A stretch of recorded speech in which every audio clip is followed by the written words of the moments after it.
ఈ రకంగా ఈ తెలంగాణ రాష్ట్రంలో తనంతల తానే అంతర్ధానం అయిపోయి ఈరోజు బీజేపీని గెలిపించడానికి చంద్రశేఖరరావు గారు ఒక దురాగతానికి పూనుకున్నాడు అని అంటే ఈరోజు మనం అర్థం చేసుకోవాలి.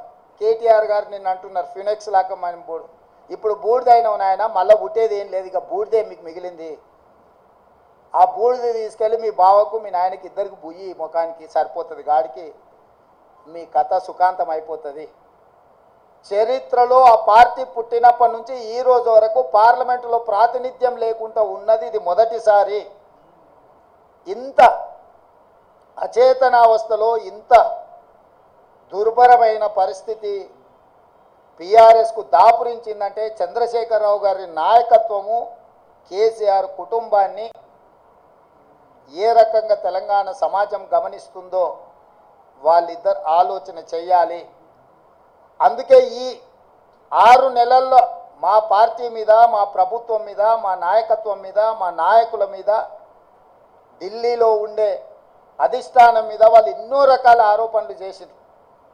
ఈ ఆరోపణల నేపథ్యంలో బీఆర్ఎస్కు ఒక గుండు సున్నా ఇచ్చారు తెలంగాణ ప్రజలు.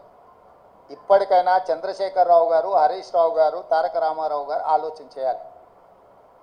ప్రజలు ఎన్నుకున్న ప్రభుత్వాన్ని 100 రోజులు పూర్తి కాకముందే కోట్లాది శాపనార్థాలు పెట్టడం ద్వారా ఈ ప్రభుత్వాన్ని అస్థిరపరచాలన్న ఆలోచనతో, ఈ ప్రభుత్వాన్ని పడగొట్టాలన్న కుట్రలతో వ్యవహరిస్తే ప్రజలు పూర్తిగా బీఆర్ఎస్ను తిరస్కరించడం జరిగింది. ఇప్పటికైనా ప్రధాన ప్రతిపక్ష నాయకుడిగా రాష్ట్ర అవతరణ దినోత్సవాలలో కూడా పాల్గొనకుండా ఏవో చిల్లరమల్లర కారణాలు చూపించడం ద్వారా మీరు ప్రజాస్వామిక వ్యవస్థనే అవమానించే విధంగా వ్యవహరించిన తీరు ప్రజలు గమనిస్తున్నారు.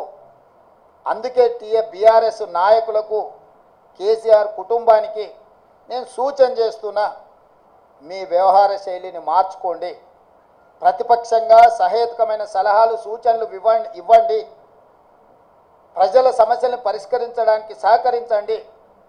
మీ కుటుంబ స్వార్థం కోసమో, మీ పార్టీ మనుగడ కోసమో, లేకపోతే మీరు అక్రమంగా సంపాదించుకున్న ఆస్తులను కాపాడుకోవడానికో మీరు చేస్తున్న ప్రయత్నాలు ప్రజలు గమనిస్తున్నారు. కాబట్టి దయచేసి చంద్రశేఖరరావు గారు ప్రధాన ప్రతిపక్ష నాయకుడిగా మీ బాధ్యతను నిర్వహించండి. హరీష్ రావు గారు, మీరు ఆత్మహత్య చేసుకోవడం ద్వారా కాంగ్రెస్ పార్టీని ఓడించినామని మీరు అనుకుంటున్నారేమో. మీరు ఆత్మాహుతి దళాలుగా మారి కాంగ్రెస్ పార్టీని దెబ్బతీయాలన్న ఆలోచన ఏదైతే చేస్తుండ్రో ఇది చివరికి మీ ఉనికి, మీ మనుగడ ఈ రాష్ట్రంలో, ఈ దేశంలో లేకుండా, చట్టసభలలో లేకుండా కనుమరుగైపోతారు, కాలగర్భంలో కలిసిపోతారు. ఇట్లాంటి కుట్రలను, కుతంత్రాలను తెలంగాణ సమాజం గమనిస్తుంది. గమనించవలసిందిగా నేను కోరుకుంటున్నాను తెలంగాణ రాజకీయాలలో. అదేవిధంగా కేంద్ర రాజకీయాల దగ్గరికి వస్తేనే కేంద్రంలో 2014లో Bharatiya Janata party election manifesto మీద 10 మంది నాయకుల ఫోటోలు పెట్టి ఓట్లు అడిగారు.